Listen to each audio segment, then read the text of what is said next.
221-96599. This is Lincoln's home for sports talk on the FM dial. Also online at theticketfm.com. On the internet, KNTK FM Firth, 93.7 The Ticket. Welcome to the 2025 NSAA State Baseball Tournament on 93.7 The Ticket and theticketfm.com. State baseball broadcasts are powered by Game Day Men's Health, Max Tan, Doane University, Raising Cane's, and the NDOT Highway Safety Office. Now, calling all the action, here's Nick Sainert. Welcome into Tal Anderson Field as we get ready for the 2025 NSAA State Baseball Tournament. It's a good one on deck. It's the lone Capital City representative, the number 1 seed in Class A's bracket, the Lincoln East Spartans, going up against the 8th seed, the Papillion-La Vista Monarchs. Good morning from Tal Anderson Field on the campus of the University of Nebraska, Omaha.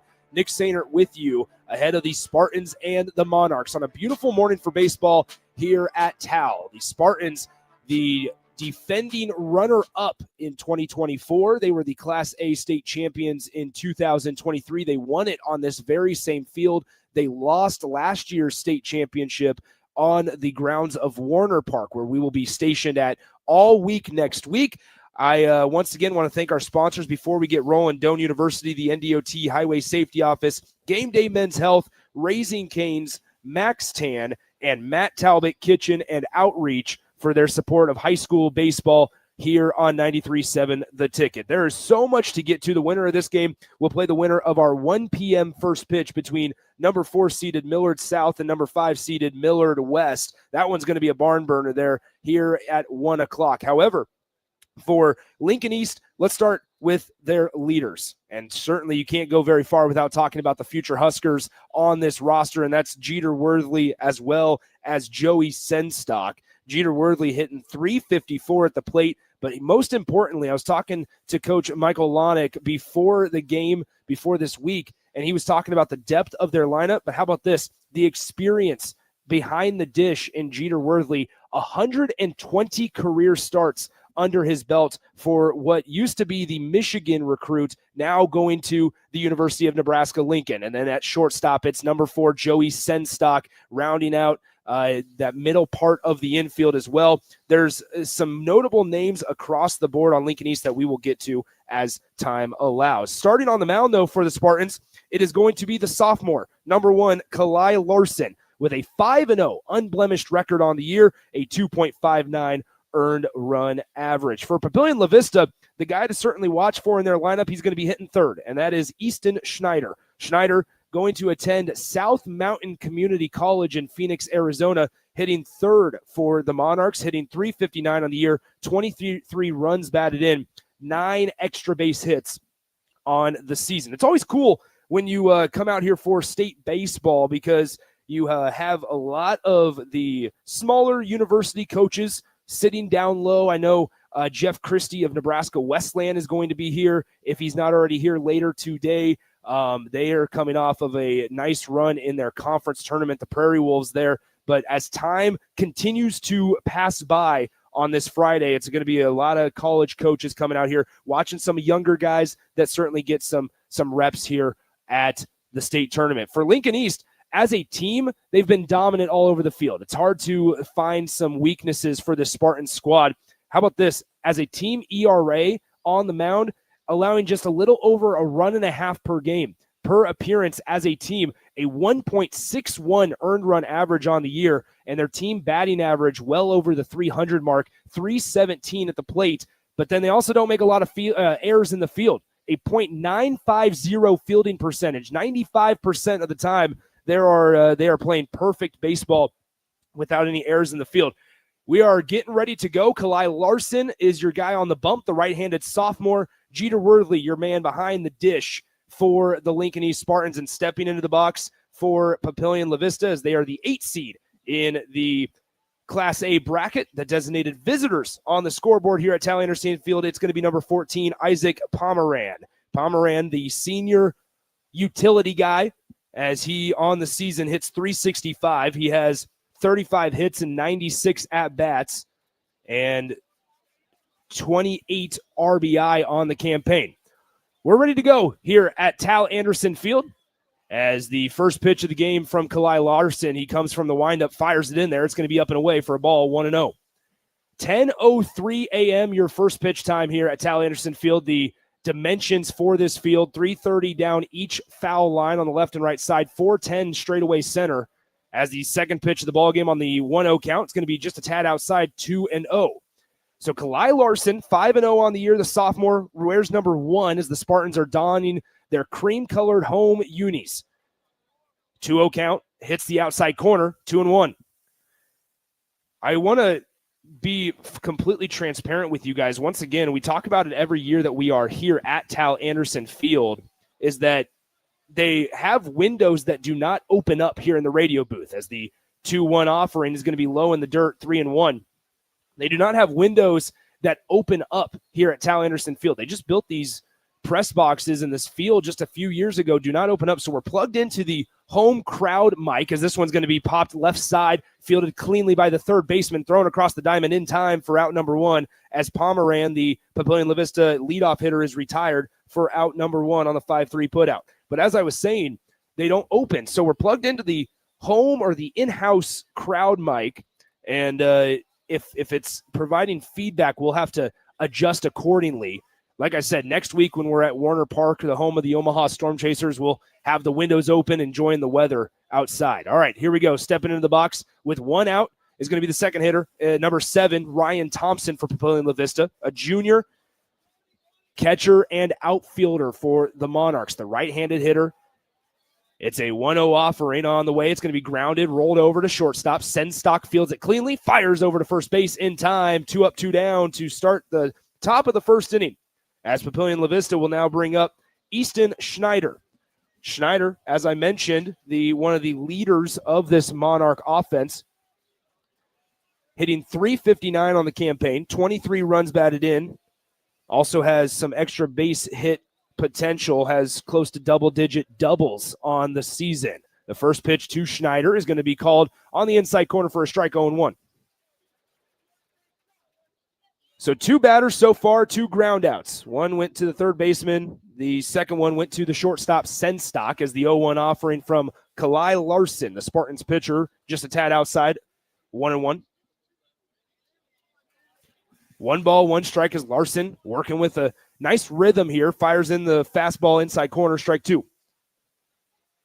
And that's a big thing that we talk about often when we, especially high school baseball, we see at the college game, from the guy on the bump, get into a rhythm, work at a nice pace, as we have a hit batter, and Schneider's going to be put aboard on the hit by pitch. So Kalai Larson drills him in the leg, and Schneider will be awarded first base for taking that one on the right thigh.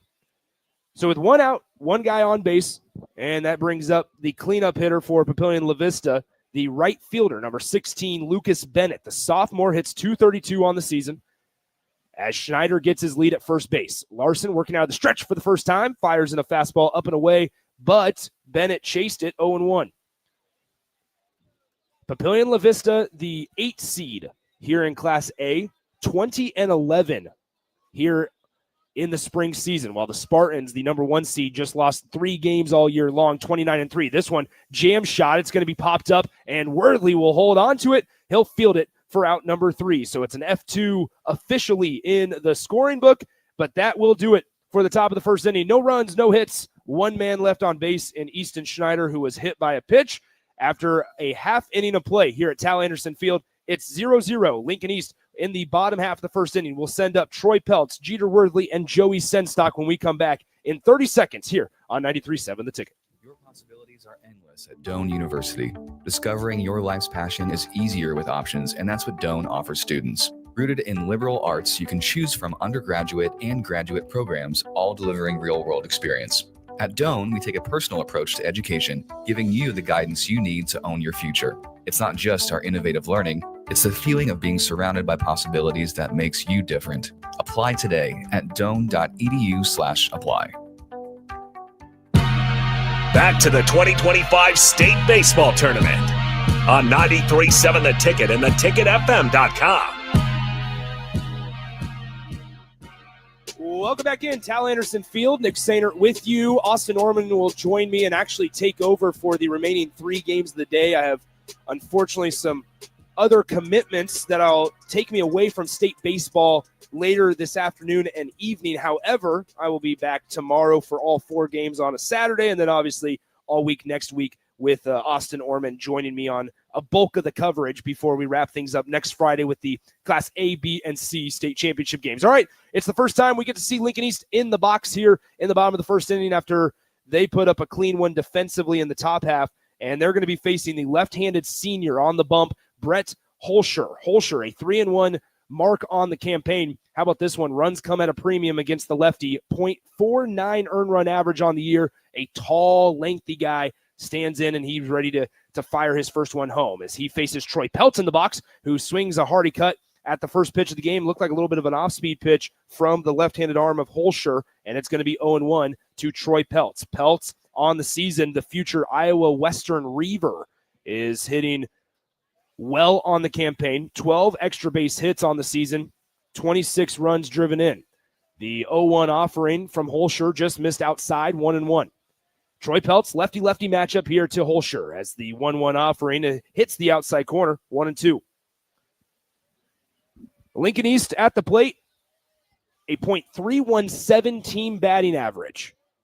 Can hurt you in a variety of ways as the 1-2 pitch, off speed, catches the outside corner, and Peltz goes down looking for out number 1. A nice job commanding that breaker there by Brett Holscher as he has his first strikeout of the day, and that brings up the future Husker hitting .354, Jeter Worthley. The last name may sound familiar for you Husker baseball fans, the younger brother of Jalen Worthley, as the righty steps in and takes strike 1 over the heart of the plate, 0-1. Worthley, he 120th start for Worthley today for this 10 a.m. first pitch as the 0-1 offering goes to the backstop. Catcher behind the dish for Papillion-La Vista. That is Thompson, unable to snag that one off the turf. It goes to the backstop, hits the wall, and it's going to be 1 ball, 1 strike here with 1 out in the bottom of the first inning. It's a busy day in Omaha. Across the way, we have Baxter Arena over that right field fence as Worthley will slash this one foul to the right side. It'll be out of play, 1-2 coming up to Jeter Worthley, the Spartan catcher. However, as I was mentioning, Baxter Arena over the right field fence here at Tal Anderson Field, the site of Omaha graduation ceremonies today. They have 2 ceremonies today, one at 9 a.m. and one at 3 p.m. So a lot of cars in the vicinity of Tal Anderson Field and Baxter Arena here on a Friday. The 1-2 offering going to be a tad inside, barely missed the inside part of the plate, and that makes it 2 balls, 2 strikes to Jeter Worthley. Holscher coming from the windup, fires home this one, breaking ball. It's going to be hit and into center field. Jeter Worthley gets a base knock for the Spartans as that one went just over the head of the second baseman for Papillion-La Vista. Easton Schneider, unable to climb the ladder and grab that one out of the air. So Jeter Worthley gets the Spartans on base with a 1-out single, and he will now occupy first base. And if you know anything about Jeter Worthley, a demon on the base paths. One out here in the bottom of the first inning. Worthley occupying first base, stepping into that right-handed batter's box. It's going to be the shortstop, Joey Senstock. Senstock on the season, .311 batting average, 4 long balls, 30 runs driven in as he swings and hits this one high into shallow right field, ranging over the right fielder, and he's able to get under it for out number 2. So Senstock flies out to the right fielder for out number 2, and that now signals Carter Harms up to the dish. Harms getting the start at third base today. The future South Dakota State Jackrabbit hit its .312 on the season, 2 home runs, 28 runs driven in. Also has 8 doubles here in spring 2025. 0-0 still here in the bottom of the first inning as the first pitch to Carter Harms, the Spartans cleanup hitter, is just low out of the zone, 1-0. Jeter Worthley at first base after he hit the 1-out single. Then Joey Senstock flew out on the first pitch of his at-bat to the right fielder. As Worthley goes, he runs with 2 outs, and he'll slide in safely to second base. Jeter Worthley steals second on the pitch. It was a strike, and so Carter Harms showed bunt for a moment, pulled back, was not trying to offer at that one. and he takes strike one over the heart of the plate. So it's 1 ball, 1 strike, 2 outs here in the bottom of the first inning. Worthley in scoring position now as the 1-1 offering. Swung on and missed on a nice breaker that Harms whiffed at. And so now it's 1 ball, 2 strikes coming up to the Spartans cleanup. Holscher, the senior lefty, comes set, fires home, swing and miss. Nice job by Papillion-La Vista, the Monarchs. They escape with Jeter Worthley at second base. They get Senstock and Harms to go down for outs 2 and 3. And Holscher, the senior, with 2 strikeouts in the bottom of the first inning to keep it a scoreless ball game. We go to the top of the second inning, due up in the top half for the Papillion-La Vista Monarchs. It's Eddie, Albrecht, and Peters, hitters 5, 6, and 7 in that Monarch lineup, as Kalai Larson takes the bump once again for his second inning of work. We'll be back in 30 seconds here on 93.7 The Ticket. I got to see my brother get married. I would have missed my dad's birthday. Because I wore my seatbelt, I had the privilege of being part of his special day. I got to go home and see my family again. Does it click yet? Brought to you by NDOT Highway Safety Office. I would have never had the chance to see my daughter become a doctor. I was able to go to my brother's graduation. I wouldn't have adopted my first pet. And then it clicked. My seatbelt saved my life. Does it click yet? Brought to you by NDOT Highway Safety Office. Back to the 2025 State Baseball Tournament on 93.7 The Ticket and theticketfm.com.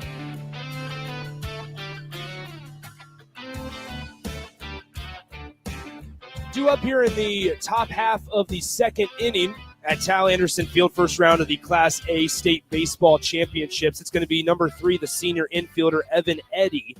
Eddy on the year hits .263. He's had 80 at-bats on the season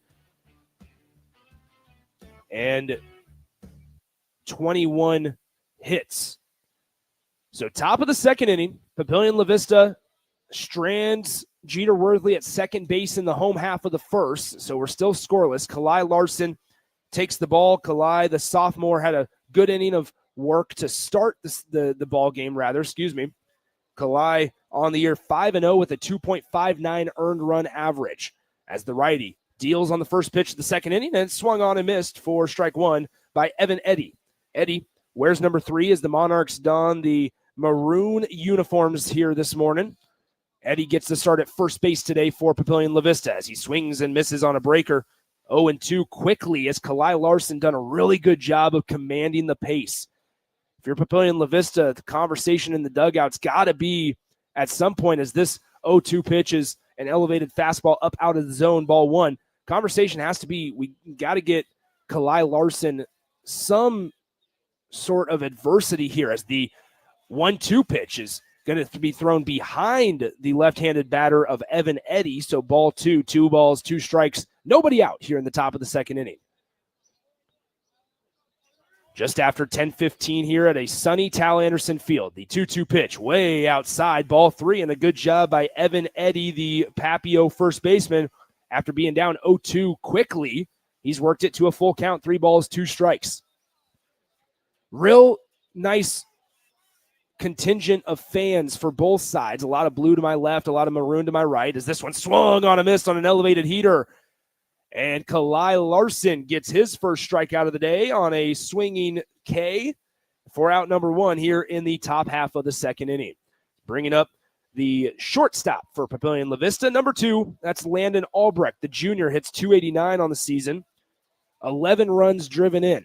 The right-handed hitter facing the right-handed pitcher in Kalai Larson. Larson going to work from the windup. The first pitch is just a tad outside, ball 1. When you look at Lincoln East, they have some real good arms that I'll tell you about in just a moment as the 1-0 pitch misses outside, ball 2. You look up and down this Lincoln East roster, and you have multiple guys that have sub 1.00 earned run averages as the 2-0 pitch is going to be in there for a strike, 2-1. Santino Aranaga with a .47 earned run average. Luis Cockle with a .74 ERA. Trevor Roach with a .33 earned run average on the year.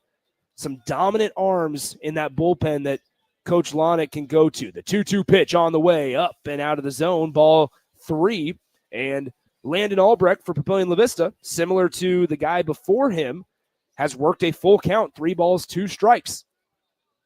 Here's the payoff pitch from Larson. Swung on, rolled over, third baseman hauls it in safely, fires it across to the first baseman, and it's out number 2 on the 5-3 ground out.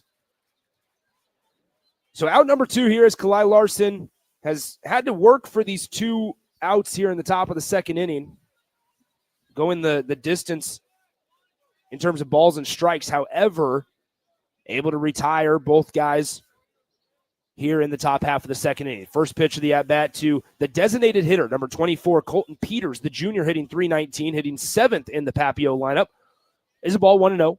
And as I look up, this second pitch of the at-bat's going to be popped out softly to the shortstop, Senstock, able to range over, and he hauls it in for out number 3 on the fly. So, quick inning of work. Once again, in the top half of the second inning, Papillion-La Vista goes 1, 2, 3.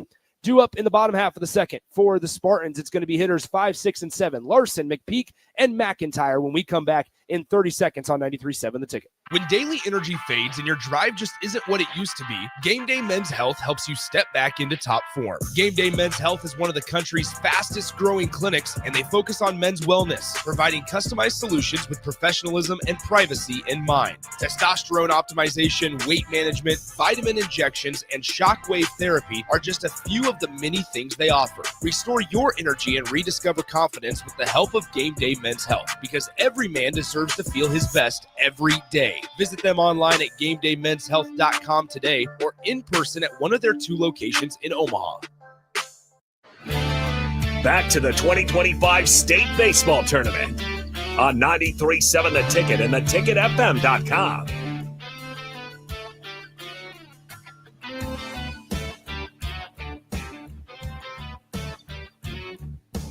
Welcome back into Tal Anderson Field. Make sure you celebrate your 2025 grad with Raising Cane's with an exclusive 2025 graduation cane plush puppy and gift card bundle at RaisingCanesGear.com. Raising Cane's chicken fingers, one love. All right, due up in the bottom half of the second inning for the Lincoln East Spartans. It's going to be number 1 for the Spartans. That is, excuse me, as I have a frog in my throat, number 1, Kalai Larson, the pitcher. The right-hander steps in and takes ball 1 up and in, 1-0 from the left-handed pitcher, Brett Holscher. Holscher worked around, a one-out single in the bottom half of the first inning as he fires in the 1-0 pitch low out of the zone, ball 2. 2 balls, no strikes to the Spartans' 5-hole hitter, Kalai Larson. The 2-0 pitch swung on, hit well out to center. Fairly routine, though, as the center fielder ranges under it, just standing at the top of the Omaha logo. And that is Pomeron, as Pomeron able to haul it in for out number 1 on the fly out. So Larson, good approach at the plate there. A 2-0 pitch, looking fastball, able to connect with it, but it went right to the center fielder, Isaac Pomeron. And so now that brings up the right fielder for the Lincoln East Spartans. That's Carter McPeak. McPeak, hitting 6th in the Spartans lineup, steps into the right-handed batter's box as Holscher delivers and fires home. A check swing, and they're going to say he did not go around. However, it's a called strike, and so no balls, 1 strike coming up to Carter McPeak. No balls, 1 strike, 1 out, bottom of the second inning. Fastball inside, ball 1. The Spartans, 29-3 on the year. They were state champions in 2023, state runner-up as they fell to Millard West in last season in 2024. The 1-1 offering, half-hearted swing there by McPeak. They're going to say he did not go around, and so ball 2 to Carter McPeak. 2 balls, 1 strike as Holscher from the windup delivers, and it's a fastball up out of the zone, ball 3. Hitters count coming up to Carter McPeak, the right fielder for the Spartans. As the 3-1 offering swung on and missed, a hearty cut there by Carter McPeak, the senior outfielder, and he makes it a full count. 3 balls, 2 strikes, 1 out, bottom of the second, in a relatively quickly moving first couple of innings. Just 1 hit today so far through an inning and a third. The Payoff pitch is going to catch the inside corner. Nice job by Brett Holscher. He gets his third strikeout of the ball game. McPeak tossed his bat back to the third base dugout. He thought he was going to get awarded first base on a base on balls. However, the home plate umpire rang him up, and he slowly trots back to the dugout on a nice fastball that clipped the inside part of the plate for out number 2. Stepping into the box, it's going to be number 6, the second baseman, Brody McIntyre. McIntyre hitting .329 on the year, swings and misses on the first pitch of the AB. No balls, 1 strike. Here comes the second pitch as it's going to be checked on and low inside, ball 1. 1 ball, 1 strike, 2 outs. The 1-1 offering clipped the inside part of the plate. Man, the home plate umpire friendly with that inside part, as in high school, it is important to note that most high school umpires, the strike zone is usually going to be, a lot of guys will actually award parts of the batter box. So the inside line of the batter's box, which is about 2 baseball widths outside of the plate or off the plate either side. If from a vertical standpoint, as Coach Lonig wants to talk to his hitter, McIntyre, this might be also just a way to get Holscher off his schedule on the bump. But a lot of home plate umpires, and we've seen it here in the early stages of this one, allowing the pitchers to get that call close to the chalk. As this one, same exact spot, and McIntyre goes down looking. He starts jawing back to the home plate umpire on his way back to the dugout. But nonetheless, that is out number 3 of the bottom of the second. A great job by Brett Holscher, as Holscher rings his strikeout total to now 4 on the morning. All right, we go to the top of the third inning, still scoreless between number 1 Lincoln East and number 8 Papillion-La Vista here on 93.7 The Ticket. At Raising Cane's, we focus on being the best at one thing and getting it right every time, which is why every chicken finger meal we serve is marinated, hand-battered, cooked to order, and made just for you. Quality isn't complicated, and our menu is proof. Raising Cane's Chicken Fingers, one love. Skip the line and order with our app or online. Back to the 2025 State Baseball Tournament on 93.7 The Ticket and theticketfm.com.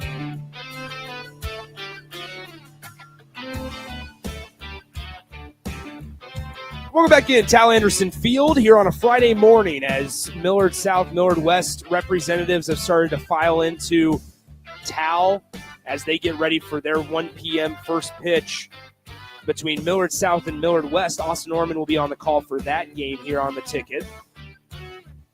It's fascinating to see these pitchers go to work as Kalai Larson will take the bump once again. Kalai Larson on the day, no hits allowed, 1 strikeout that came in the first out of the second inning. Stepping into the box, the third baseman for Papillion-La Vista, Jackson Povich, the senior infielder, the younger brother of current Baltimore Orioles pitcher Cade Povich, hits this one well out to left field, but settling under it's the left fielder as he hauls it in. That is Cockle on the catch. So a nice job, good approach there by Povich at the plate. However, it's a routine fly out to the left fielder. It's F7 on the card. That's out number 1. Bringing up the shortstop, number 6, Dylan Wernley. Wernley hitting .352 at the plate.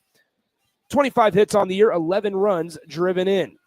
Lincoln East defense shifts accordingly to Wernley as he takes the first pitch of the at-bat across the heart of the plate, strike 1. Both these guys on the bump, I'll continue to mention it. They continue to just get into a rhythm.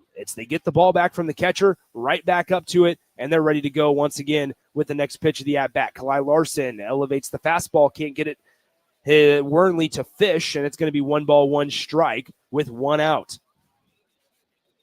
Top of the third inning, 0-0 as this one grounded shortstop. Senstock fields it cleanly.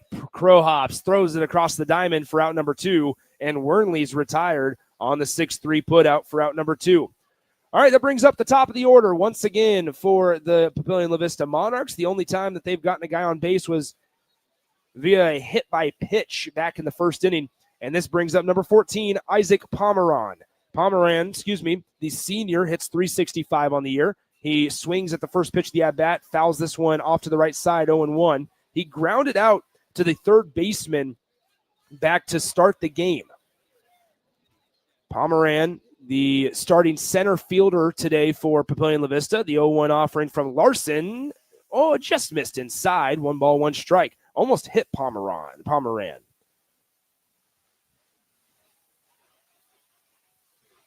No score here. 1 ball, 1 strike as the 1-1 up pitch is going to be up out of the zone, 2-1. Pomeran, as I mentioned, the center fielder today. 365, 35 hits on the year in 96 at-bats. This one skied shallow center field. The center fielder ranging under it. He's going to get there in time and retire. Papillion-La Vista once again 3 up, 3 down as Kalai Larson is dealing. The only blemish on the card for Kalai Larson so far for Lincoln East has been that hit by pitch back in the first inning. However, he gets the Papillion-La Vista 1-hole hitter, Pomeran, to fly out to the center fielder for out number 3. That's it for the top of the third. We're through 2.5 innings of work as Lincoln East in the bottom half of the third inning will send up hitters 8, 9, and 1. It's Cockle, Peterson, and then top of the order with Troy Peltz when we come back here in just a moment from Tal Anderson Field on the ticket. Jumpstart your summer to the max. Walk into any Max Tan in Lincoln and get a $5 standing tan session or a $5 red light wellness booth session. Your summer tan starts today with $5 sessions at Max Tan with 3 Lincoln locations.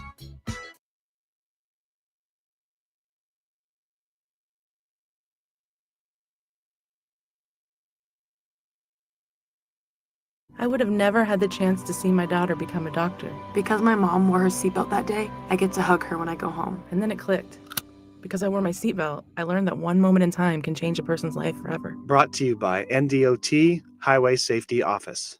The day we were hit was the second to last day of our high school careers. We were about to graduate as best friends together. And then it clicked. Because we wore our seatbelt that day, we still get to experience life together. Brought to you by NDOT Highway Safety Office. Back to the 2025 State Baseball Tournament on 93.7 The Ticket and theticketfm.com. We're still scoreless here in our first game of the day, first game of the State Baseball Tournament, that is. As stepping into the box, it'll be the starting left fielder, number 8 for the Spartans.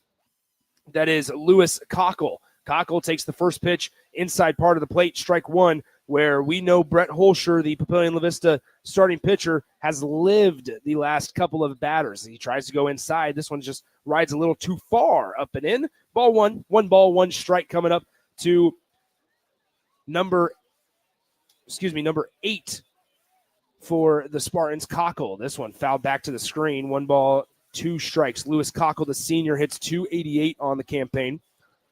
Cockle now will face a 1 ball, 2 strike count from the left-handed arm of Brett Holscher, the senior, with a sub .50 earned run average. The pitch on the 1-2 count fouled off. This one's going to make its way back to the softball field, sitting over my right shoulder here. Shout out to the NSAA. They put me right behind home plate. I'm as centered as you can be here at Tal Anderson Field. The 1-2 offering once again is just out of the zone. The catcher for Papillion-La Vista, as that was Thompson, he popped up ready to throw it to third, thought he was going to be able to throw that one around the horn as they thought they got Cockle out on strikes, but it's 2-2. The 2-2 pitch swung on. It's going to be dropped, so they will have to finish the strikeout with the throw to first base. They do so for out number 1. So Cockle goes down swinging for out number 1, and that brings up the 9-hole hitter, number 14 for the Spartans. That is Tanner Peterson. Peterson gets the start at first base today, hits .306 on the season, 10 runs scored, 18 driven in, as he will face Brett Holscher with 1 out in the bottom of the third inning. The pitch on the way as it was dropped from the catcher, and because of that, he did not get rewarded with the strike call. It's going to be ball 1, 1-0. It looks like Holscher had worked the breaking ball back into the zone, but it was unable to be grabbed securely by the guy behind the dish. And so because of that, it's ball 1. The 1-0 pitch hits the inside corner on the fastball. 1 ball, 1 strike coming up to Tanner Peterson. Peterson, as I mentioned, .306 average here in 2025. He holds up his right hand as he steps into the box, asking the home plate umpire to keep Brett Holscher back from firing home. He throws the 1-1 offering. It's going to be low and away, ball 2. 2 balls, 1 strike, 1 out here in the bottom half of the third inning. 0-0 your score between the Monarchs and the Spartans. The 1-seeded Lincoln East Spartans, the 8-seeded Papillion-La Vista Monarchs. The 2-1 pitch, low, it gets to the backstop, ball 3. 3 balls, 1 strike to Tanner Peterson, the 9-hole hitter. Standing in the on-deck circle for Lincoln East, Troy Peltz. The 3-1 offering, swung on, fouled back, and it's going to be a full count, 3 balls, 2 strikes to Tanner Peterson. Lonick, the third base coach, the head coach for the Spartans, quickly brought them to success as the 3-2 pitch from Holscher, breaking ball, could not get over the top of it, and it's going to be ball 4 as Holscher will allow Peterson, the 9-hole hitter, on base with a base on balls. Brings up the top of the order for the Lincoln East Spartans. That's number 27, the center fielder, Troy Peltz. Peltz struck out looking to begin things in the top or bottom half of the first inning, rather. Peltz on the season, a .299 hitter. He has 24 runs driven in. Also has 2 long balls here on the season.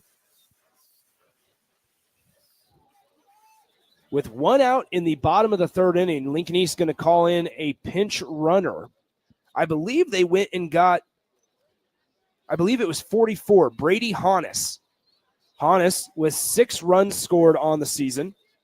He now occupies first base. Remember, in high school, it's not like college. Guys can re-enter once after it's a pinch runner. Courtesy runners for catchers, which Lincoln East won't do because Jeter Worthley is real talented on the base paths. He can have a courtesy runner. The pitcher and catcher can have courtesy runners as many times on the base paths.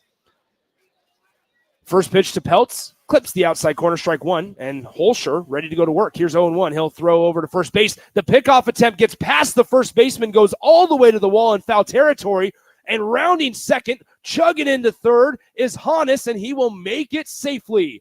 Honus goes first to third on the arid pickoff attempt. And Lincoln East is able to get a guy in scoring position without even doing anything at the plate. And so just like that, for the first time today, either side has a guy 90 feet away at third base in Brady Honus. Peltz, the Spartans' leadoff hitter, stands in. The 0-1 pitch is just out of the zone, a tad high, 1 ball, 1 strike. 1 ball, 1 strike, 1 out here in the bottom half of the third inning. Still scoreless, however, the Spartans threatening here in the home half of the third. The pitch swung on, flied high, short left side, into foul territory, ranging over the shortstop, unable to haul it in, and it will be a foul ball. And it actually, now granted, we're early in this ball game. However, the shortstop ranged over, and that is Albrecht, Landon Albrecht, unable to haul in on the pop fly. Honus was getting ready to tag from third base. There could have been a play at the plate. However, he was getting ready to tag, and Papillion-La Vista probably wasn't going to be able to get him at the plate. However, the 1-1 pitch to Peltz. Low out of the zone, good body behind the dish by Papillion-La Vista, and it's going to be 2 balls, 2 strikes. 2 balls, 2 strikes, 2 outs. Correction, 2 balls, 1 strike, 1 out. The 2-1 offering, low and away, 3-1. Standing in that on-deck circle, Jeter Worthley. Troy Peltz steps in as Holscher. 3 balls, 1 strike, the pitch. Swung on, lined up the middle, that's a base knock. Honus will score, and the Spartans strike first here in the home half of the third inning. They lead it 1-0 on Troy Peltz's 25th run driven in on the season, and that brings up number 42, Jeter Worthley. So Peltz now gets to first base. Honus, the pinch runner, scores to make it a 1-0 ball game. And Jeter Worthley steps into the box. The first pitch on the way, inside corner, strike one, 0-1. We'll see how well Holscher can settle back down. You look at the way, and this is the evolution of the baseball game that I always kind of talk about on air with AD and Raph, is that you look at the way that, Lincoln East scored that run as we have a pickoff running over to second base. It's a misfire as Peltz committed to stealing second base. They picked over. It was an inaccurate throw from the first baseman, Evan Eddy, to the shortstop. It drew the shortstop away from second base, and sliding in safely when he should have been picked off was Troy Peltz. And now with one out, Spartans have another guy in scoring position in the form of Troy Peltz at second base as he extends his lead at second. The pitch to Worthley, fired right side. It hits off the light pole, bounces back into the stands, and hits the student section of Papillion-La Vista down the first base side. But I say it once again, folks, is the evolution of the baseball game here.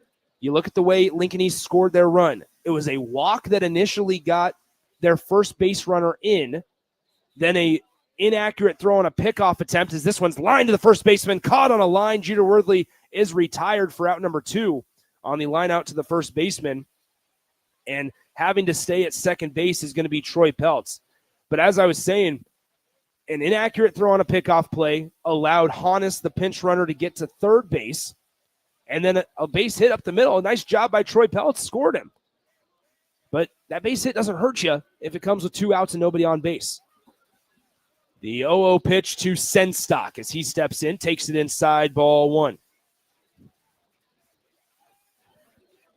So now we'll see if Brett Holscher, the left-handed hurler for Papillion-La Vista, can settle back in and limit the damage here in the home half of the third inning. It's 1-0 Spartans as the 1-0 pitch is low and inside, ball 2.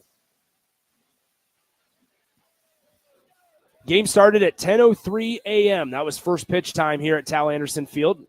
We just passed 10:40 a.m. as the 2-0 pitch from Holscher to Senstock. Swung on, fouled off the leg. It's going to be 2 balls, 1 strike. Senstock, the future Husker, .311 batting average, 4 home runs, 30 runs driven in. A dangerous, dangerous part of this Spartan lineup. The wind blowing at a decent clip out towards right center field here at Tal Anderson Field. And as soon as I say that, the American flag in left center just dies. Peltz stealing third. The fire down to third base is not in time. Peltz slides in safely as Albrecht behind the plate. That is Thompson. Thompson unable to get his throw over to third in time. The pitch was called a ball, so that makes it a 3-1 count to Joey Senstock. The 3-1 pitch swung on, hit well out to right field. The right fielder ranging back, still going back, backpedaling, and he hauls it in a backpedal up against the warning track here at Tal Anderson Field in right center field, and Joey Senstock is retired for out number 3. However, the Spartans do strike first, and it's on a nice little RBI single from Troy Peltz. He gets Hannes to score, and the Spartans lead it 1-0 over Papillion-La Vista as we are through 3 innings of play. Here at Tal Anderson Field, it's 1-0 Lincoln East over Papillion-La Vista. In the top half of the 4th inning, Papio will send hitters 2, 3, and 4 to the plate when we come back in 30 seconds. Your possibilities are endless at Doane University.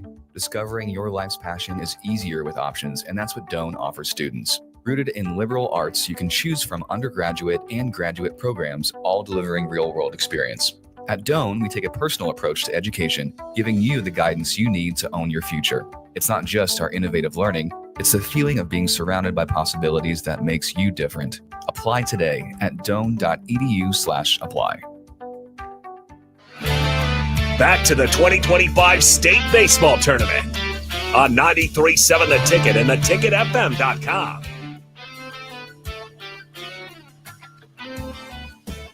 Kalai Larson heads out to the mound for another inning of work. Still no hits allowed for the Lincoln East sophomore righty.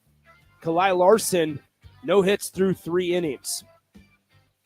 He still unblemished on the year. Kalai Larson is 5-0 on the campaign with that 2.59 earned run average. All right, sending Thompson up to the plate, Papillion-La Vista. the catcher, number 7 for the Monarchs, that is Ryan Thompson, the junior, hits .311 on the year in over 100 at-bats. The first pitch of the 4th inning to Thompson is going to be a breaker that just stays out of the zone, ball 1. Ryan Thompson, he grounded out to the shortstop Senstock back in the 1st inning. This one is going to be popped shallow center field. Guess who? Senstock able to haul that one in for out number 1. So an F6 for out number 1 here in the top half of the 4th inning, as Papillion-La Vista just struggling to get anything going against Kalai Larson, similar to a lot of teams and what they've had to experience this season. Easton Schneider now steps up to the plate. Schneider going down to a community college, a JUCO program, South Mountain in Phoenix, Arizona, as he swings and misses on the 0-1 pitch. 0-2 quickly to the Papio second baseman.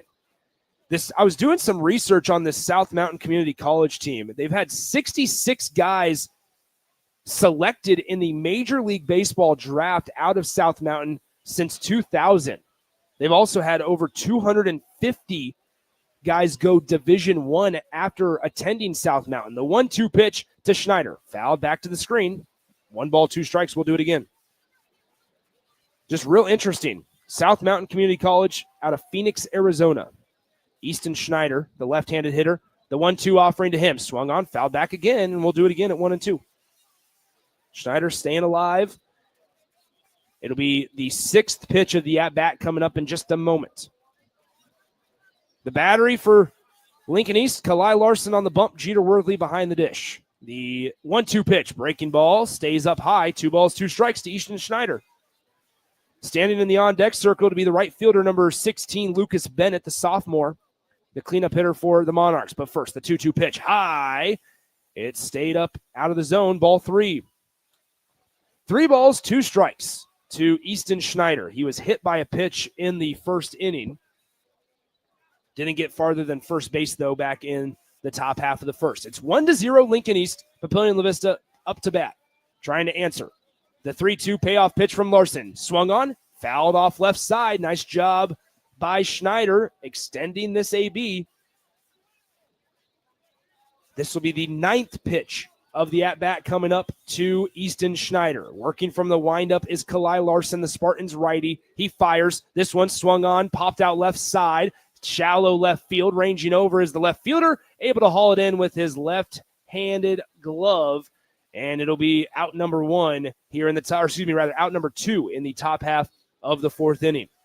F7 on the putout. Bringing up number 16. This is Lucas Bennett. Bennett, he flew out to the catcher in his first time up to the plate. The right-hander versus the right-hander. Swung on. This one skied high just behind home plate. Worthley's going to get a chance at this one, and he hauls it in. And so for the 2nd consecutive at-bat, Lucas Bennett flies out to the catcher, Jeter Worthley, for out number 3 here in a quick top half of the 4th inning. Kalai Larson with a spotless frame, as he still has yet to allow a hit in the ball game. He's through 4 innings of work, has only allowed 1 base runner, and out came back in the top of the 1st inning. In the bottom half of the 4th inning, the Spartans try to add on to their lead. They lead at 1-0, and they will send hitters 4, 5, and 6, Harms, Larson, and McPeak, when we come back here from Tally Anderson Field. At Raising Cane's, we focus on being the best at one thing and getting it right every time. Which is why every chicken finger meal we serve is marinated, hand-battered, cooked to order, and made just for you. Quality isn't complicated, and our menu is proof. Raising Cane's chicken fingers, one love. Skip the line and order with our app or online. Back to the 2025 State Baseball Tournament on 93.7 The Ticket and theticketfm.com. Welcome back, friends, to Tally Anderson Field. Just a reminder, your possibilities are endless at Doane University. Discovering your life's passions is easier with options, and that's what Doane offers students. Learn about undergraduate and graduate programs offering real-world experience at doane.edu. Nick Sainert back with you from Tal Anderson Field. It's a 1-0 ball game, a quick-moving first game of the state tournament. The first pitch of the at-bat to Harms for Lincoln East is a ball, 1-0, but then quickly Holscher able to fire in a 1-0 fastball in there for a strike. It's now 1-1, counts even. Harms struck out swinging back in the first inning. The 1-1 pitch swung on and missed by Carter Harms. It's now 1-2. Holscher, this is a big inning for him. Got to settle back down as he able to work around a couple of errors in the home half of the third inning. The pitch swung on. This one hit well out to shallow left center field. That will be down for a hit. Nice job by Carter Harms. Not trying to do too much with that breaker from the left-handed arm of Holscher as he just popped it out to shallow left center field, and nobody was able to get there as that one kind of just held up in the wind, stuck against it a little bit, and popped down just past the shortstop's head. So a leadoff single to start the home half of the fourth inning by Carter Harms. And that brings up number one, the fifth hitter in the lineup, Kalai Larson. They're also going to call on a pinch runner in the form of number 5, Dele Odulade. The junior. He has 28 runs scored on the year. Certainly a threat on the base paths. We saw him make his mark on the base paths as well last year in a similar role. Kalai Larson steps up to the plate. Kalai, a sophomore, hitting .412 on the season, 10 doubles on the campaign. So Odulade at first base, nobody out in the bottom of the fourth inning. The third baseman for Papillion-La Vista playing on the cut of the grass here as the first pitch is going to be bunted back to the screen. Kalai Larson trying to drop one down, unable to do so. Now, something to watch for is the way Papillion-La Vista rotated defensively there. As they showed bunt the Spartans, that was, nobody covered third. The left fielder is about 20 yards away from the warning track, not anywhere close to being able to get up to third base. Odulade might try to steal not one base, but two if Kalai Larson can get this bunt down. The 0-1 pitch is going to be inside. They're going to say this hit him. They're going to say that Holscher hit Kalai Larson. Larson showed bunt, and I think Papillion-La Vista's coaching staff wants to have a conversation with the umpires here because there's a chance Larson never pulled back and just wore it on the chest. And so if he held the bunt out there, it's obviously, it goes down as a swinging strike. They're going to say he pulled back. It's going to be a hit by pitch. And so Kalai Larson will now take first base. Moving up to second is Odulade. Larson now goes to first base on the hit by pitch. All right, so now runners on first and second. A big opportunity looms for Lincoln East as they show bunt. It's back to the pitcher. Rolling over to the first base side and throwing it to the first baseman was the pitcher Holscher for out number one. It'll go down as a sacrifice. A nice job by Carter McPeak on the 1-3 sacrifice for out number one, doing his job, and that now moves Larson up to second base and Odulade, the pinch runner, up to third. So now Lincoln East, as McIntyre, the second baseman, steps into the box. He has runners on second and third with one out here in the home half of the fourth inning. It's 1-0 Lincoln East. They scored their lone run back in the home half of the third inning, trying to score for the second consecutive inning. The first pitch of the at-bat's a breaker that hung over the heart of the plate. May have gotten away with that one. It's strike one. McIntyre, he struck out looking back in the second inning. Well, no balls, one strike. Here's the pitch from Holscher as this one's fouled off to the right side, 0-2. Brody McIntyre, 329 average on the season. He has 11 runs driven in on the campaign. He has 2 of them out there on second and third. The 0-2 pitch swung on, short grounder. It's going to be a play at the plate as the first baseman can't hang on to it. He throws it to the backstop. They're going to try to score a second run and sliding in safely. The Spartans add on 2 more and another error for Papillion-La Vista. They can't make the routine play.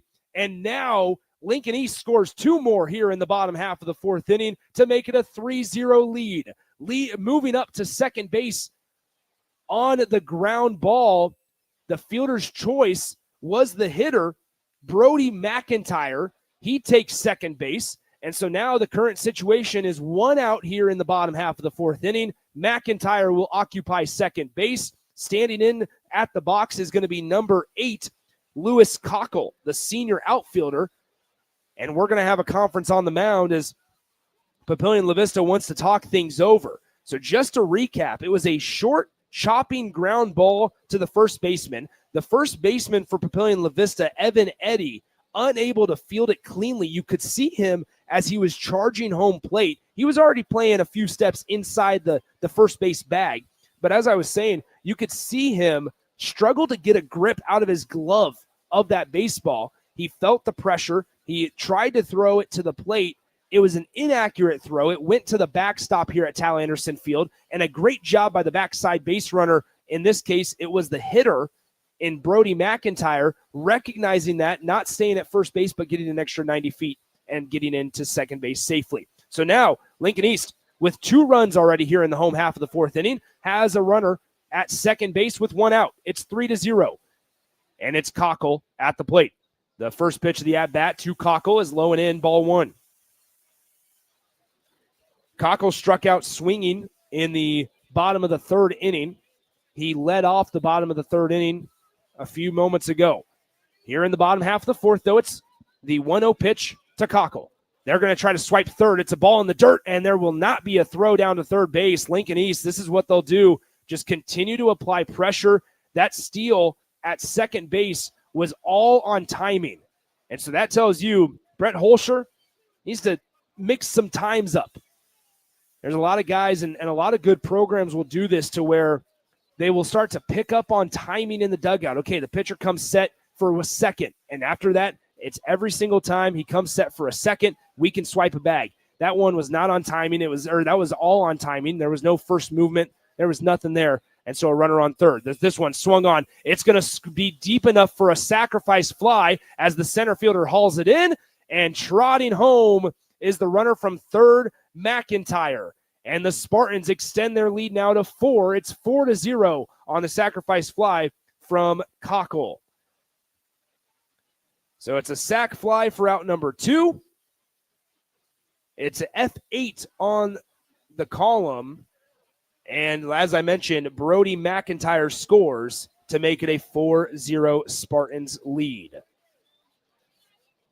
So now it's the 9-hole hitter, Tanner Peterson, as he fouls the first pitch of the at-bat back to the net, 0-1.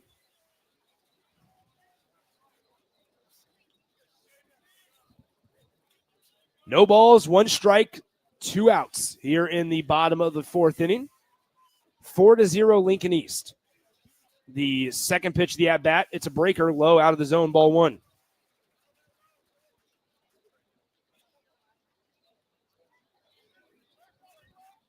Four to 0, Spartans lead it.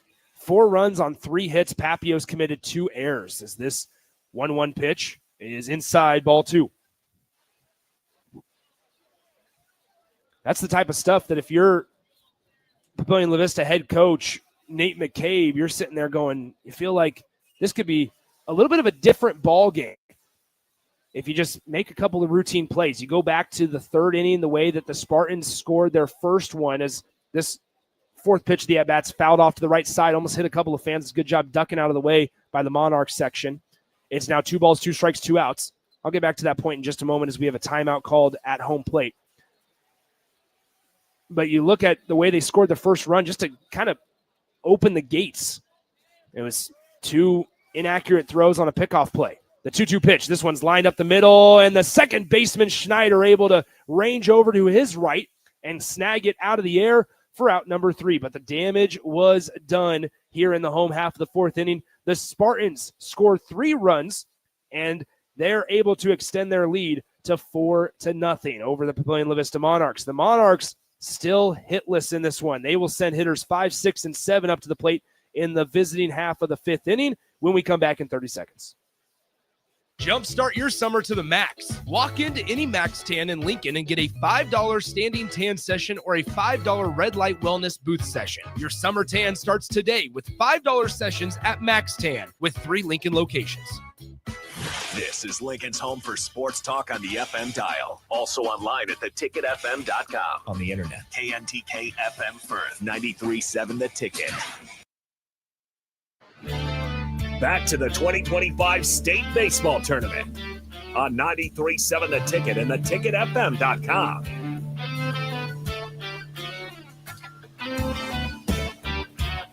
Ladies and gentlemen, Give to Lincoln Day is Thursday, May 29th, and 93.7 The Ticket's going to be out at Matt Talbot Kitchen and Outreach from 6 a.m. to 6 p.m. to help generate funds. Give ahead at givetolincoln.com and choose Matt Talbot Kitchen and Outreach, located just north of 27th and Holdridge. All right, we enter the top half of the 5th inning. Kalai Larson trots back out to the mound for Lincoln East, and why not?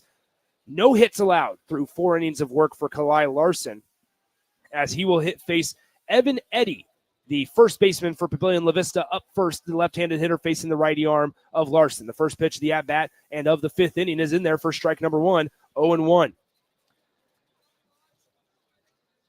The 0-1 offering from Kalai Larson swung on, and this one's going to be sliced foul down the left field line. Unable to get there was the left fielder for the Spartans, Cockle, as it takes one bounce off the Tal Anderson field turf and bounces out of play.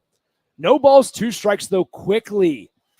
This is Lincoln's home for sports talk on here. No balls, 2 strikes, 4-0 your score, Lincoln East, out in front by 4. The 0-2 pitch swung on and missed, and on 3 pitches, Evan Eddy goes down on strikes, this time swinging for out number 1. That's his second swinging strikeout of the day. All right, that brings up the shortstop, number 2, Landon Albrecht. Albrecht, the junior, hitting .289 at the plate, steps into the right-handed batter's box, facing the right-handed arm of Kalai Larson. The first pitch up and in, a little bit of chin music here in the top of the fifth inning for ball 1. 1 ball, no strikes as we enter the 11 o'clock hour at Tal Anderson Field. The 1-0 pitch up and out of the zone again. 2 balls, no strikes. 2 balls, no strikes, 1 out. As a quick conference on the mound from Jeter Worthley, they also called in the third baseman for Lincoln East, Carter Harms, to talk. And so now the 3 of them will separate and trot back to their rightful spots. It's a beautiful day for baseball. There's a little bit of rain that's trying to creep into the area here, but I think it's going to stay away as this one's chopped left side, fielded cleanly in fair territory by the third baseman. It's going to be an inaccurate throw just out of the reach of the first baseman over there in number 14, Tanner Peterson. He tried to throw down a tag to the runner Albrecht, unable to get it to apply that tag. It's going to go as a base hit, and that is the first hit of the game for the Papillion-La Vista Monarchs, and it comes on a short chopping ground ball to the third baseman off the bat of Landon Albrecht. That brings up the designated hitter, number 24, Colton Peters. The first pitch of the at-bat, it's going to ride in, miss him, and running, trying to steal second base, and unable to do so on a wild pitch. Jeter Worthley throws out the runner Albrecht at second base. It looked a little discombobulated because I think Colton Peters thought that ball got him on the left side of the jersey. It was not hauled in cleanly by Jeter Worthley. Albrecht just didn't get a large enough secondary lead, tried to swipe second base. Worthley popped up and fired it to second for out number 2. So Albrecht is caught stealing for out number 2. And so now quickly, every little thing that Papillion-La Vista had going is now moot. All right, 2 balls, 1 strike now to Colton Peters, the designated hitter, with 2 outs here in the top of the 5th inning. Kalai Larson steps off the rubber and will reset, do it again at 2 balls and 1 strike. Righty-righty matchup. Here's the pitch from Larson, and it's down the middle. 2 balls, 2 strikes.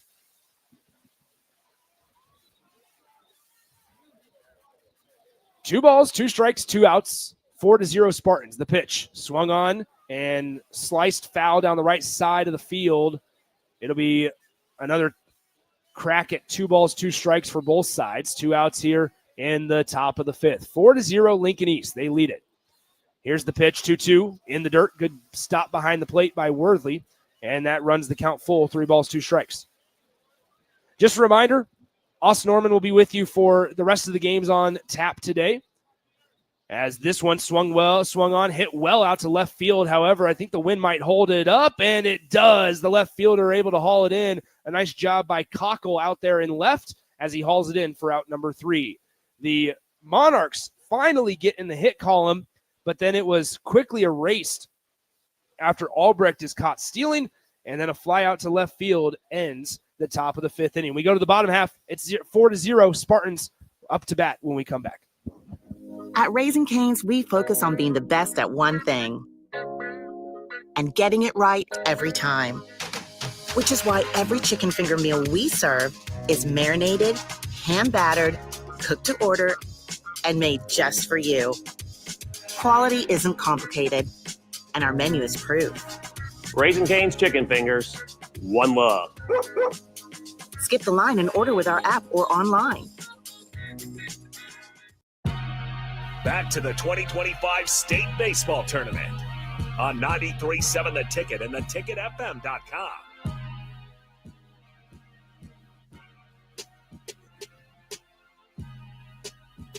If you're Papillion-La Vista, you want a quick inning here. However, you don't get it easy, as you will have to face the top of the lineup for the Spartans here in the home half of the 5th inning. The Spartans lead at 4-0. Peltz, Worthley, and Senstock. Troy Peltz steps in, the lefty-lefty. This one clips the outside corner, strike 1. Good job by Brett Holscher, the left-handed pitcher for Papillion-La Vista. Still on the bump, and you look at his stat line to this point as the 0-1 pitch swung on. Great swing. Good base knock there by Troy Peltz as this one poked out to left field for a base hit. And the Spartans have the leadoff guy on base here in the bottom of the 5th inning. Took that outside fastball and just poked it out to left field. Great job and great piece at the plate by Troy Peltz as he has his second hit of the day. That brings up Jeter Worthley. Worthley, he singled back in the 1st inning with a line drive to center field. He lined out to the first baseman in the 3rd inning. And here, wouldn't be surprised to see him try to use his legs as a weapon in the bottom of the 5th. Peltz leads off first. They'll pick over. This time it's an accurate throw over to Troy Peltz, and it will be back in time. Looks like the graduation ceremony over at Baxter Arena has concluded. Folks starting to file out of the arena. Congrats to all the grads. High school, college, preschool, kindergarten, 8th grade, doesn't matter. Congrats. As they'll have another ceremony over at Baxter at 3 p.m. today for some other departments of Omaha. 4-0 is your score. Spartans out in front over Papillion-La Vista. It'll be a 1-ball, 1-strike count to Jeter Worthley. Left-handed arm of Holscher to the right-handed bat of Worthley. A pick over once again back in time is Troy Peltz over at first base. Troy Peltz stole second base back in the 3rd inning. That might be why Holscher paying a little more attention to him over there at first. As this one, breaking ball swung on, drilled out to right center field. The right fielder ranging back, and it's hauled in. Peltz has to race back to first base. He will get back in time. Peltz with an aggressive approach towards second base as that one was still in the air. The wind is blowing out to right center field, right where that ball was hit towards the scoreboard. And if you're Jeter Worthley, can't be too frustrated about that, even though it's going to go down as a fly out to the right fielder for out number 1. Excuse me. As with 1 out, Joey Senstock steps up to the plate. Senstock has done the same thing 2 times now today, flown out to the right fielder. 1 out here in the home half of the 5th inning. The pitch to Senstock just outside. 1 ball, no strikes. Joey Senstock, the future Husker, 4 home runs, 30 runs driven in on the year. Came into the game with a .311 batting average. He's seen that number now dip a little closer to 300 as Peltz off and running with the pitch. The throw down to second base is not anywhere close to being in time, and Peltz slides in safely to second base with his second stolen base of the game. On the pitch, it went as a called strike, and so it's a 1-ball, 1-strike count with 1 out. And once again, this is what the Spartans can do to you defensively. Just continue to apply pressure, but when you blink, they have a guy in scoring position as Senstock drills this one down the left field line. It's going to creep foul, though. That would have easily scored Peltz from second base if it was down in fair territory, but a little bit of a break caught there by Papillion-La Vista, and Brett Holscher will have a 1-2 offering coming up to Joey Senstock, the Spartans' 3-hitter, as it's a ball up out of the zone. They check on the swing down at the first baseline, unable to get him to go around. So 2 balls, 2 strikes coming up. They tried to elevate a fastball there. Almost got the Spartans shortstop to go around on it. However, unable to get him to fully commit. 2 balls, 2 strikes. Holscher fires home. This one just inside. Barely snagged behind the dish by the catcher for for Papillion-La Vista, Ryan Thompson. He kind of snow coned that one into the mitt. 3 balls, 2 strikes, the payoff pitch with 1 out here in the bottom of the Peltz on second. This one lined out to the right side, and it's dropped by the second baseman, having it in time, and now an errant throw over the first baseman's head. Senstock thought he was out. He thought that the second baseman, Schneider, hauled in the line drive, but he dropped it on his way coming back down to the turf after climbing the ladder. The first baseman, I'm telling you, folks, Senstock was only 25 feet out of the box. He wasn't even running towards first base because he thought the second baseman caught it. Schneider had all the time in the world. He rushed his throw. It went too high for the first baseman. And Papillion-La Vista, again, hurts their pitcher, Brett Holscher, as Senstock is able to reach on an error. It's an error against the second baseman. Peltz advances to third on the error. And with 1 out, runners are on second and third for Carter Harms, who swings and misses at the first pitch of his at-bat. No balls, 1 strike, 1 out coming up here for Carter Harms. Harms, he singled and then came around to score in the 4th inning. The 0-1 pitch, a breaking ball, low and away, ball 1. And this is where, if you're head coach Nate McCabe for Papillion-La Vista, you're sitting there going, Brett, you're doing a nice job on the mound, pitching to contact, trying to let your defense work as the 1-1 pitch is low away, ball 2. Defense not doing you any favors today. 3 errors through 4 1/3 innings for Papillion-La Vista. 4-0 your score. It's 11-11 on the clock here on a Friday morning. Make a wish, Papillion-La Vista. Get out of this inning. It's now 3 balls, 1 strike after Carter Harms takes a fastball up and away, ball 3. 1 out here in the bottom of the 5th. Standing in the on-deck circle, it's Kalai Larson. The 3-1 offering. Swung on, drilled out left side. It's going to be base hit. 1 run will score. Rounding third base, being sent home. He'll score easily as Senstock and the Spartans add 2 more runs here in the bottom of the 5th inning on a 2 RBI base knock off the bat of Carter Harms. Harms with a 2 RBI single, and the Spartans now lead 6-0 in the bottom of the 5th, and it appears Nate McCabe will go to his bullpen. It's 6-0 Spartans here in the bottom of the 5th inning. They will send Kalai Larson up to the plate when we come back. The Monarchs making a pitching change here in the bottom of the 5th inning with 1 out.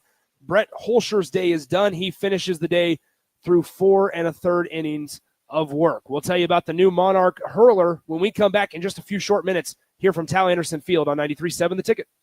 Energy fades and your drive just isn't what it used to be. Game Day Men's Health helps you step back into top form. Game Day Men's Health is one of the country's fastest growing clinics, and they focus on men's wellness, providing customized solutions with professionalism and privacy in mind. Testosterone optimization, weight management, vitamin injections, and shockwave therapy are just a few of the many things they offer. Restore your energy and rediscover confidence with the help of Game Day Men's Health, because every man deserves to feel his best every day. Visit Visit them online at GameDayMen'sHealth.com today or in person at one of their 2 locations in Omaha. I got to see my brother get married. I would have missed my dad's birthday. Because I wore my seatbelt, I had the privilege of being part of his special day. I got to go home and see my family again. Does it click yet? Brought to you by NDOT Highway Safety Office. I would have never had the chance to see my daughter become a doctor. I was able to go to my brother's graduation. I wouldn't have adopted my first pet. And then it clicked. My seatbelt saved my life. Does it click yet? Brought to you by NDOT Highway Safety Office. Back to the 2025 State Baseball Tournament on 93.7 The Ticket and theticketfm.com.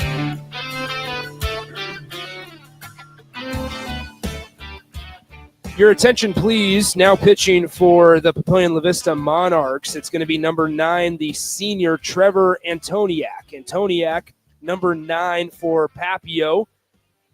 Another left-handed southpaw on the bump. He's 3-2 on the year with a 4.03 earned run average. Antoniak doing the pitching now for Papillion-La Vista as the Monarchs trail 6-0 to Lincoln East here in the bottom half of the 5th inning. Standing into the box, or stepping up to the box, rather, is going to be number 1, the pitcher for Lincoln East, Kalai Larson. Larson, on the day, back in the 2nd inning, flew out to the center fielder. Then he was hit by a pitch back in inning number 4. So as a reminder, Harms occupies first base. Senstock and Peltz just scored a moment ago for the Spartans. And Holscher will be responsible for the runner at first, Carter Harms. So the book is not fully closed on the starting pitcher as Larson pops this one up, and it's hauled in by the pitcher on the fly. Kalai Larson, 1 pitch, 1 out. Nice job there by Antoniak coming in and getting out number 2 in the bottom of the 5th inning.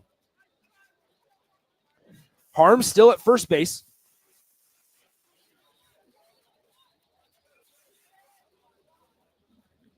Six to 0 is your score. 2 outs, bottom of the 5th. Harms at first, stepping in the box. Carter McPeak, the right fielder for Lincoln East. The left-handed pitcher, Antoniak, he fires, and the first pitch of the at-bat is in there for strike 1, 0-1. McPeak, he put down that sacrifice bunt in the 4th inning. He struck out looking, though, back in the 2nd. 0-1 officially as the pitch from Antoniak fouled off right side. I don't think the first baseman's going to have a play on it as it bounces into the Papillion-La Vista dugout. But more importantly, good job by Antoniak coming in and just throwing strikes. He's filled it up. It's 0-2 to Carter McPeak. McPeak, number 2 for the Spartans, getting the start in right field today. Spartans 6 runs, 5 on 5 hits, while Papio has 0 runs on just 1 hit. They've also committed 3 errors. Antoniak, the 0-2 offering, up and away, ball 1. It was interesting to see the difference in routines for both of these sides. Papillion-La Vista showed up to the ballpark around 8:20, 8:30 in the morning, but didn't really do a whole lot. Lincoln East waited until about 9 o'clock as this breaking ball swung on, hit well out to left center field. The center fielder ranging over. Will he get there? He will. A great job by the center fielder for Papillion-La Vista. That is Isaac Pomeran, as that wind continued to push it back towards center field. So Pomeran didn't have to run so far to his right and occupy left center, but therefore able to haul it in for out number 3. But the Spartans, for the 3rd consecutive inning, score some runs as they put up 2 runs in the bottom half of the 5th inning. And we go to the 6th with your score, Lincoln East 6 and the Papillion-La Vista Monarchs 0 here from the Class A State Baseball Tournament on 93.7 The Ticket. At Raising Cane's, we focus on being the best at one thing and getting it right every time.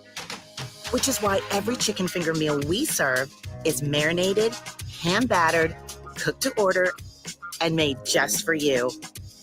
Quality isn't complicated, and our menu is proof. Raising Cane's chicken fingers, one love. Skip the line and order with our app or online. Back to the 2025 State Baseball Tournament on 93.7 The Ticket and theticketfm.com.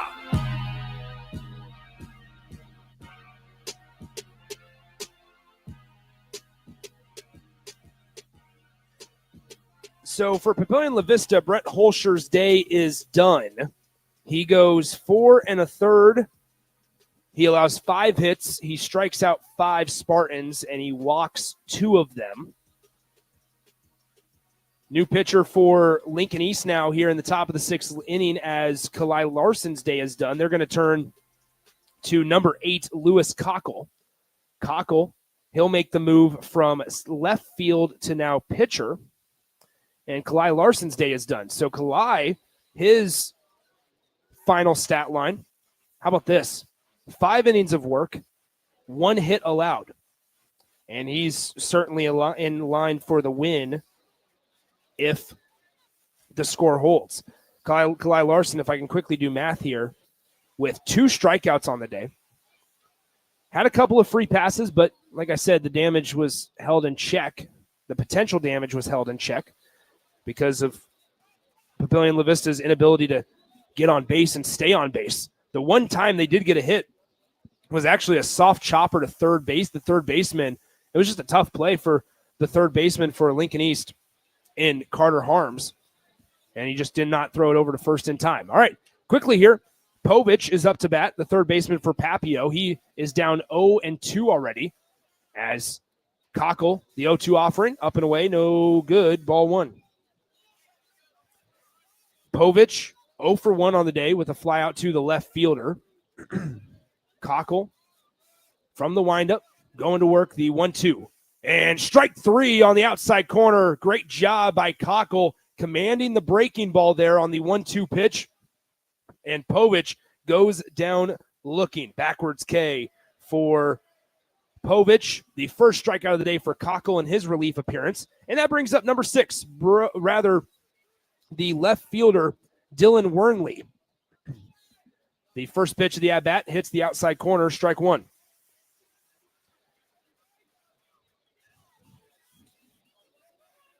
So Cockle's come in similar to what we saw from Antoniak, and he's been able to just command a couple of his pitches, find the zone, and be competitive as the 0-1 pitch is fouled off to the left side. No balls, 2 strikes, 1 out here in the top of the 6th inning. It's 6-0 Lincoln East.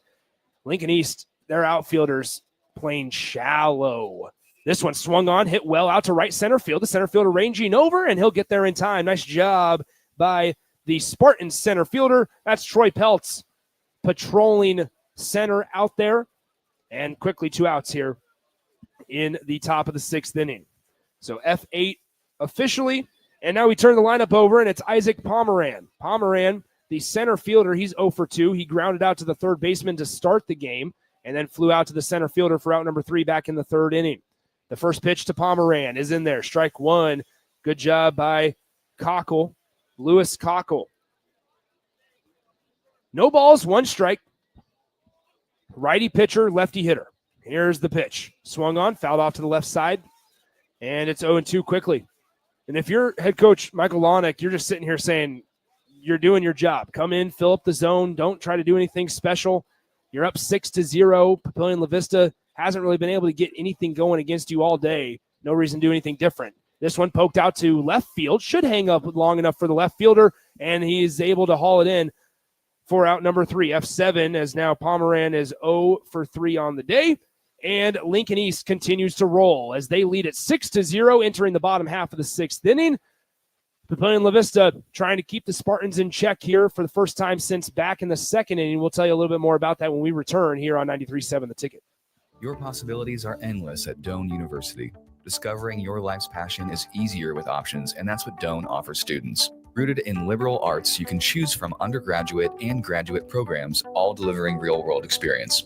At Doane, we take a personal approach to education, giving you the guidance you need to own your future. It's not just our innovative learning, it's the feeling of being surrounded by possibilities that makes you different. Apply today at doane.edu/apply.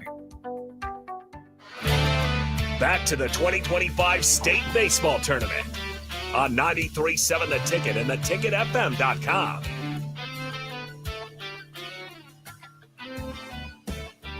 We enter the bottom of the 6th inning as Papillion-La Vista will have one more crack at it here in the top of the 7th in just a few moments. But first, Papillion-La Vista has to get through 7, 8, and 9 of the Spartans order.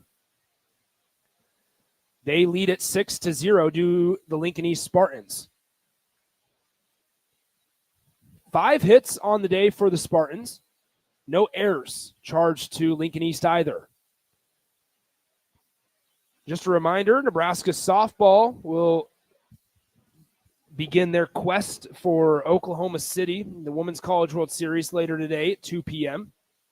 We will, however, have games all day long here on the ticket. Austin Norman will be on the call for your next game. And I'm really intrigued to see how this one plays out between Millard South and Millard West. That first pitch, 1 p.m. later today. So stepping into the box to lead off the bottom of the 6th inning for Lincoln East, it's going to be number 6, Brody McIntyre. McIntyre came around and scored last inning. He hit that soft chopper to first base, reached on an error. Now, here on the first pitch of the at-bat, low out of the zone, ball 1.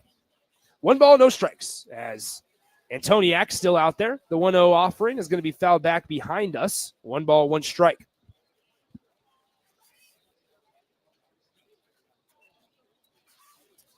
One ball, 1 strike. Nobody out here in the bottom of the 6th inning. Trevor Antoniak, he is in of relief of the starting pitcher, Brett Holschler. Antoniak, the 1-1 pitch is fouled back to the screen, 1-2.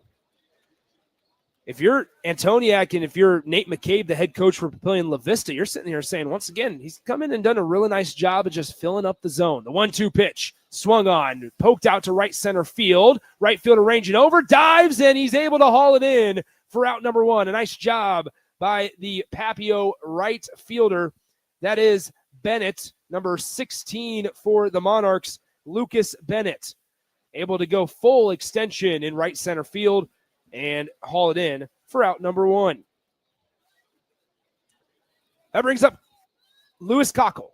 Cockle started the day in left field, but now came in for relief of Kalai Larson on the bump. And so now Cockle takes strike 1 over the heart of the plate, 0-1. Lefty hurler Antoniak, righty bat of Cockle. The 0-1 pitch, swung on line to the third baseman. Look what I found. Throw across the diamond, and he's able to get him out for out number 2. A nice play by Povich over there at third base with a nice backhand on the short hop. And that's quickly 2 outs here in the home half of the 6th inning. And that'll bring up Tanner Peterson. Peterson on the day, he walked and came around to score in the 3rd. He lined out to the second baseman back in the 4th inning. The first pitch of the AB to Peterson is just outside, ball 1. In the top half of the 7th inning, in Papio's last chance here, they will have the meat of their order, or close to it. Hitters 2, 3, and 4 are due up in the top of the 7th inning for Papillion-La Vista. The 1-0 pitch is going to be fouled back to the net. 1 ball, 1 strike. 6-0 is your score. Lincoln East out in front. They're trying to make their 3rd straight state championship game. They got to win a couple more as this one's chopped out softly. Right side, second baseman able to haul it in and fires over to first for out number 3. It's 4-3 on the putout for out number 3 here as we are through 6 innings of play. 6 innings, 6 runs, a 6-run lead for Lincoln East. They lead at 6-0 as we enter the top of the 7th inning. Papio's last chance here in the Class A state baseball tournament. We'll wrap things up here in the top of the 7th in just a few moments on 93.7 The Ticket. At Raising Cane's, we focus on being the best at one thing and getting it right every time. Which is why every chicken finger meal we serve is marinated, hand-battered, cooked to order, and made just for you. Quality isn't complicated, and our menu is proof. Raising Cane's chicken fingers, one love. Skip the line and order with our app or online. Back to the 2025 State Baseball Tournament on 93.7 The Ticket and theticketfm.com. It's the top of the 7th inning. Lincoln East has made another pitching change. Before we get to that, jumpstart your summer to the max. Walk into any Max Tan in Lincoln and get a $5 standing tan session or a $5 red light wellness booth session. Your summer tan starts today with $5 sessions at Max Tan with 3 Lincoln locations. All right, new pitcher, and it's in the form of Grayson Borkman. Borkman, 5-0 on the season, a 2.82 earned run average. One of the many arms that Lincoln East has in their bullpen, in their arsenal. But due up here in the top of the 7th inning, a good spot if you're a Papillion-La Vista Monarch. It's hitters 2, 3, and 4. Starting us off, it's going to be number 7, the catcher, Ryan Thompson. The right-handed hitter versus the right-handed pitcher of Borkman. The pitch on the way. It's low and away, ball 1. So that closes the book once again on Lewis Cockle, who came in and was able to do his job quite effectively. 3 up, 3 down last inning. This one swung on, grounded softly. The shortstop Senstock comes on, charges, fires over to first base for out number 1. 6-3 on the putout as Senstock made that look easy. That brings up the future South Mountain Community College product. Easton Schneider, the second baseman, hits 3rd in the Papillion-La Vista lineup. He is 0 for 1 on the day. He got hit by a pitch back in the 1st inning and then flew out to left field in the 4th. The first pitch, the at-bat, low out of the zone, ball 1. I mentioned it earlier. When you look at Lincoln East pitching staff, a couple of guys in addition to Borkman, obviously, as Borkman fires the 1-0 home and is able to clip the outside corner 1-1. Joey Senstock has the team high in saves with 3 of them on the year. Grayson Borkman's 5-0. Santino Aranaga 5-1 with a .47 earned run average as the 1-1 offering is outside 2-1. Lewis Cockle is 4-0 with a .74 earned run average. Trevor Roach 2-0 with a save and a .33 earned run average. Just the arsenal as this one ground ball diving stop by the third baseman, sidearm over to first base. They're going to say the first baseman pulled his foot off the bag and the runner is safe. I would imagine that this will go as a hit. It did not look like that much of a routine play. It was a great job by Harms over at third base with a diving stop. He had plenty of time to get Schneider at first, but it is going to be be ruled as a hit. And so Schneider will occupy first base. 1 out here in the top of the 7th inning. Lincoln East 2 outs away from advancing to Monday's game at Warner Park. This one skied high. How about this? I have never seen this, as the flyout from Lucas Bennett goes to Jeter Worthley, the catcher, and now Bennett is 0 for 3 today with 3 flyouts to the catcher. He flew out to Worthley in the 1st. He flew out to him again in the 4th, and now in the 7th. It's the top of the 7th inning. 6-0. The Spartans need 1 more out to advance and stay and get into the winner's bracket. The first pitch of the at-bat to Evan Eddy is a ball, 1-0. Borkman on the mound, Worthley behind the dish, Evan Eddy at the plate for Papillion-La Vista. Here's the pitch from Borkman. Low and inside, ball 2.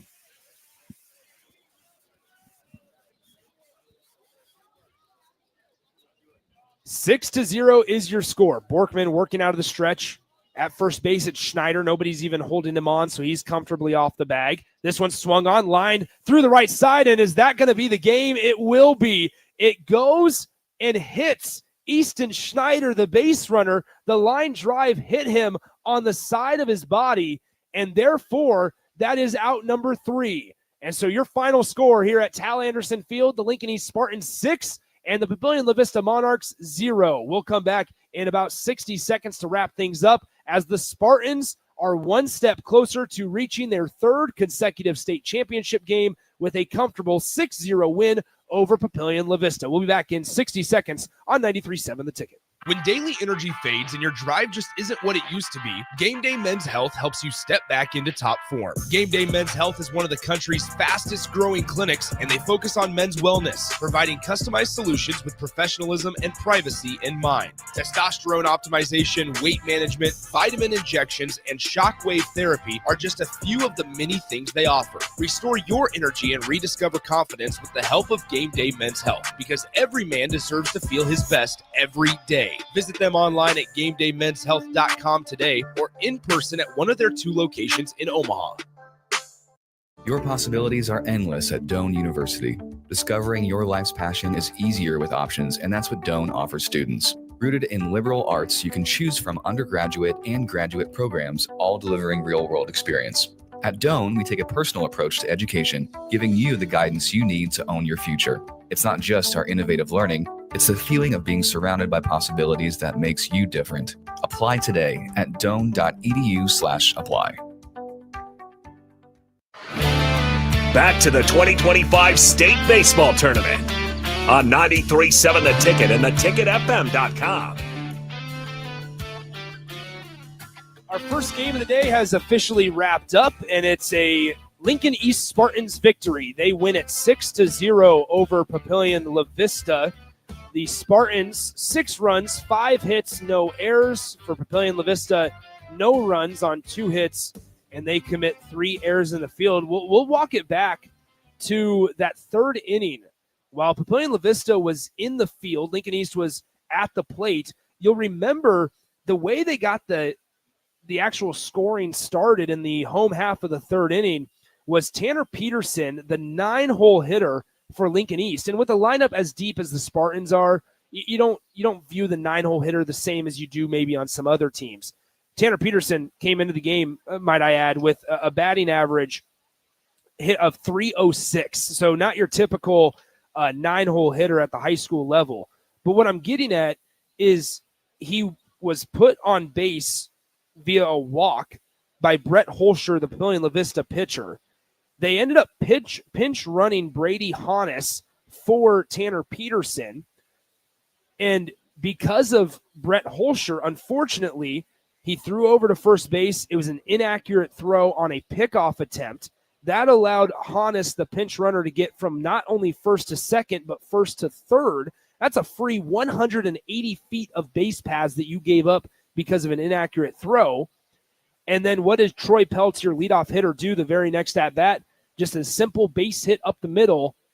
And whether or not, and the thing is if that throw is not inaccurate over to first base, you're talking about Hannes, the pinch runner, only getting to second base.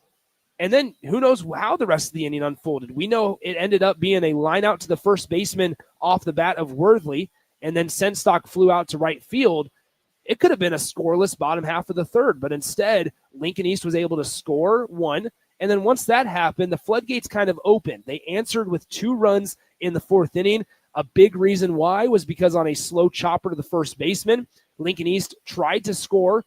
The first baseman for Papillion-La Vista, Evan Eddy, unable to really get a grip on the baseball out of his glove. He threw it to the backstop past the catcher, allowing not one, but the second run to score as well on the air.